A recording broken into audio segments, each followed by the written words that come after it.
இந்த படம் நிறைய உழைப்பு. நான் மட்டும் இல்ல, என்னோட ஹோல் டீமுமே ஒரு கைத்தட்டுமே வந்து சூப்பர்ரான்னு சொன்ன மாதிரி தான் இருந்தது. இந்த படம் எல்லாருக்குமே ஒரு பெரிய வெற்றியா இருக்கும்னு ஆசைப்படுறேன். முக்கியமா என்னோட டைரக்டர் ஜெய்குமாருக்கு வந்து அவ்வளவு கஷ்டப்பட்டிருக்காரு இந்த படம். எல்லா படமும் கஷ்டம் தான், பட் இந்த படம் நிறைய நேச்சர் நிறைய விஷயங்கள் சேலஞ்சிங்கா இருந்தது. மழை பெய்ஞ்சது அது இதுன்னு அதெல்லாம் தாண்டி இந்த படம் முடிக்க வேண்டியதா இருந்தது.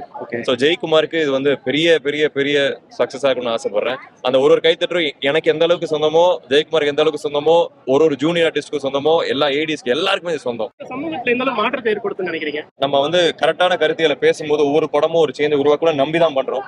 அது உருவாக்குதா இல்லையான்னு காலம் தான் பதில் சொல்லும். பர்சனலா எவ்வளவு ஸ்பெஷல் இந்த மூவி?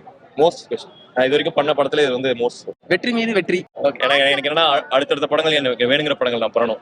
அதுக்கு இந்த கமர்ஷியல் சக்சஸ் ரொம்ப தேவை. அதனால மக்கள் இதை வந்து தியேட்டர்ல வந்து பார்க்கணும்னு ரொம்ப ஆசைப்படுறேன். வெயிட் பண்ணி ஓடியில் பாத்துக்கணும்னு நினைக்காதீங்க. இந்த படம் நிறைய கடின உழைப்போட எடுத்திருக்கோம். நல்லா ஸ்கிரிப்ட் சூஸ் பண்ண நிறைய பேர் சொல்றாங்க. அவங்க எல்லாத்துக்குமே நான் சொல்றது, என்ன நம்பி இந்த படம் வந்து பாருங்க, உங்களுக்கு பிடிக்கும்.